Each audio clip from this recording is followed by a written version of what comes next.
Welcome to Transitional Youth Talk. Is that what we're going to call this? I think so. Transitional Youth Talk. It's not a show, but it could be. Ron Amal, Executive Director of Transitional Youth, is here with me today. I'm Joshua Swanson. Hey, we made it. The end of 2020. Yes. We got to the end of this year. What a year. We're happy that you're all watching this because obviously it means that you're involved in Transitional Youth. We're here to hear about the organization. First elephant in the room, COVID-19. How is the organization faring through all of this? Yes, it's been a year for all of us, hasn't it? It's impacted Transitional Youth in a really unique way as well, because there have been a lot of youth agencies around the area that have shut down because of COVID-19. Which that means some of them actually came to us. Oh, wow. And so we had a surge of young people coming into our program because of that, actually. How many? We actually had 3 come in. Wow. And we've had 1 already graduate, which has been incredible. And all 3 of them have just thrived in the community, in each of the homes that they've gone into. It's just been an amazing journey. That's exciting. Can you tell us about some of the kids? Are there any unique stories that we need to hear about or anything fun happening? Yeah, so actually one of them that I mentioned at our Fortify property, he came in from another program because of COVID and just really buckled down and started to really assess where he was and where he wanted to go. And he'd always had a dream of going into the military.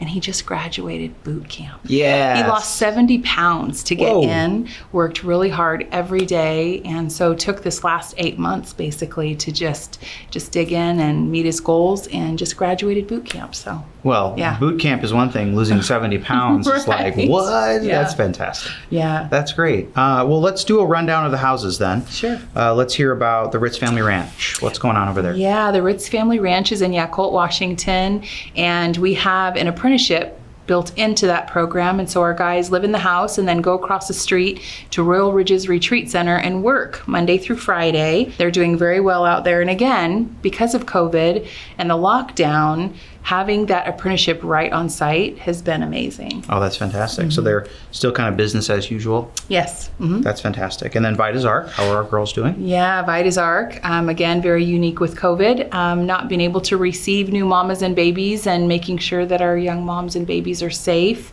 They're doing well also. Our little ones are growing. We actually have one young lady that is getting ready to graduate the program any day now, so we're really excited. She's been with us for a year, and this is a young woman who we know if it weren't for Vida's Arc, she would have lost custody of her little one, and so we're celebrating. Absolutely. Yeah. Keeping families together, that's incredible. So are we going to take on new women and pregnant teens, or what's the plan for Vida's? Yes, we are opening the doors again to receive more girls and babies at this point. Yes. Fantastic. And then Harmony House. Harmony House. I see there's so many. I have to keep it. And I'm old, so I have to have a list here in front of me. Harmony House. Yes. How's it going over there? Really good. We are just getting ready to celebrate 1 year at Harmony House. We opened up December of last year and brought in girls, filled up the house. So we're getting ready to celebrate the 1 year. This is a home in Damascus that sits in the middle of 72 acres alongside Echo Ranch, which is a horse rescue. So our girls get to live in this beautiful home on the hill and then go to work every day at Echo Ranch working with the horses. And then we also have a unique feature there at that house, and that is the basement of that home is a studio. So we call it Harmony Studios, where we take in recycled material, old bike wheels, and make wreaths out of them, art and jewelry, so all out of repurposed material that then can be sold. That's fantastic. Yeah. Wow. You're not doing any good at all right now, are you? Lots of good happening. And then Fortify, the last of the houses. Yes, Fortify. We just are celebrating about 1.5 years there. This is 25 acres, and we were just gifted 25 more acres for use. Wow. And so it's an incredible gift. It's an old farmhouse, 140 years old, with a mobile home on the property and a 4-bay shop and a little studio apartment.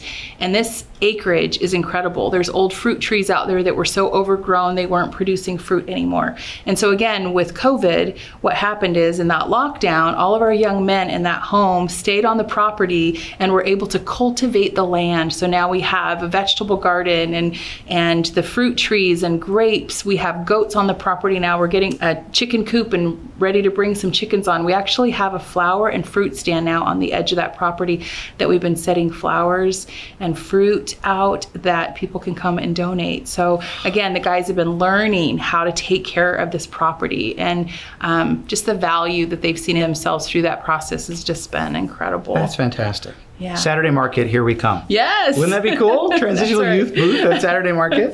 Fantastic. Well, last but not least, of course, Breaking Cycles. How's the coffee shop? How's the bike shop?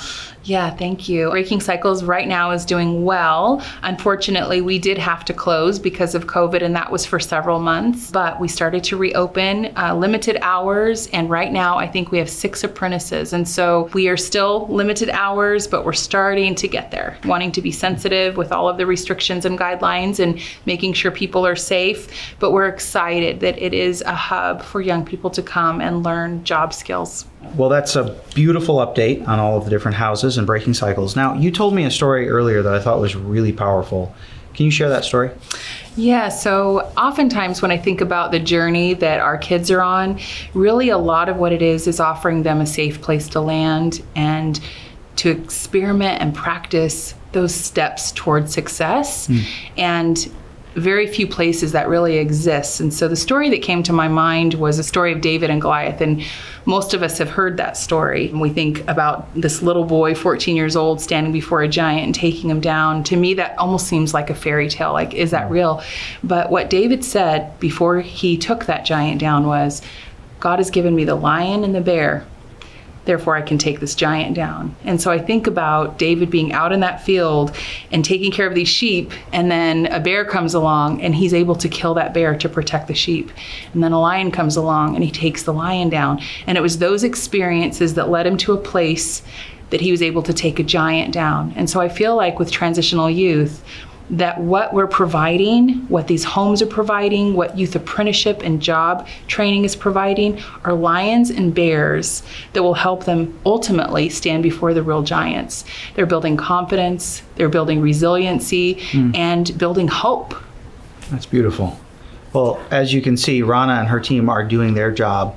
They're doing the work. They are changing lives. And now it's our turn to do our jobs.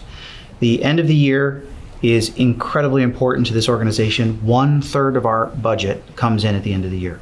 So in order to prepare us and this organization for success in 2021, again, thank God 2020 is over, but here goes 2021, we need you to participate. We need you to partner with us and continue to support this awesome organization.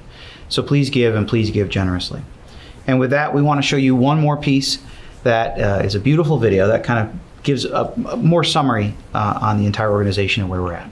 So we'll roll that, and then we say, hey, thank you, Happy New Year, Merry Christmas, Yes. Happy Thanksgiving, all the holidays, and please consider participating.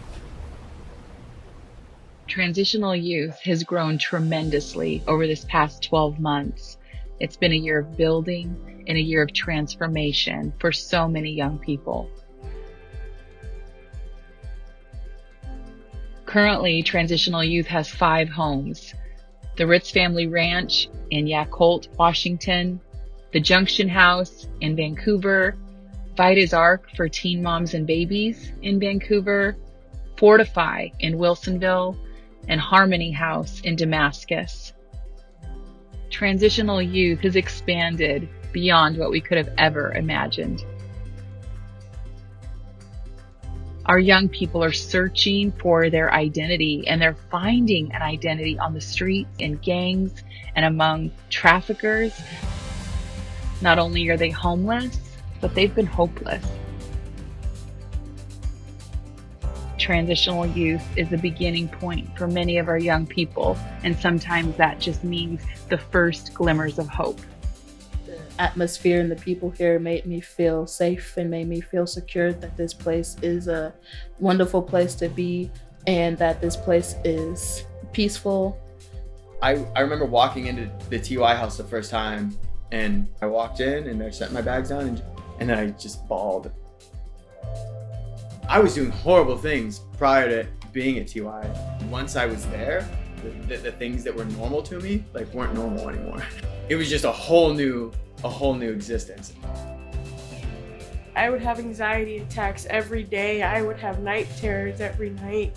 With me being on the street, I couldn't hold a job down. I felt like that was gonna be my life, was just living on the street. When I first walked in, I felt like this was home. I felt relaxed and safe. I felt love in this place. I felt like I could actually be happy again. We have young people in our program learning how to build structures and fences and in different areas of construction, tending orchards, learning small engine repair, learning bike mechanics, barista work, taking repurposed material and creating art and jewelry, working with horses that have been rescued. Life is happening in each of our homes. We're often asked the question, how can we help? But I think the better question is, how can we love?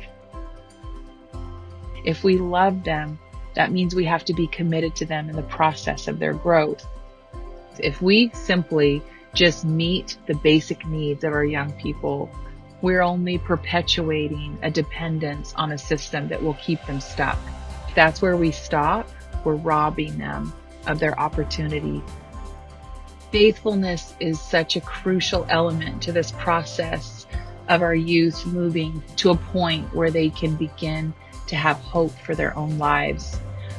It's not about just serving a young person through just a month of their life.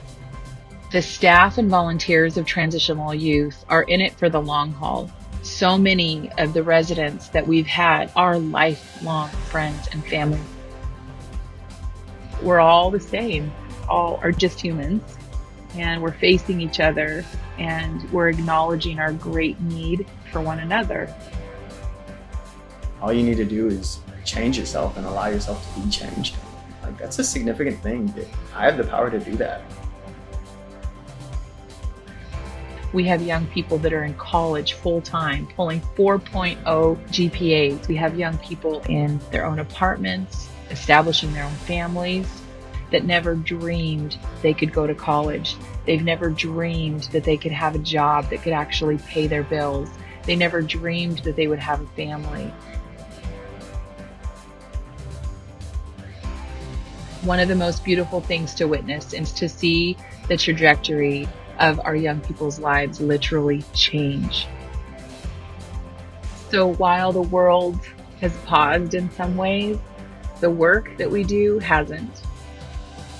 Young people are still being served, they're being cared for, they're being loved, and lives are being changed.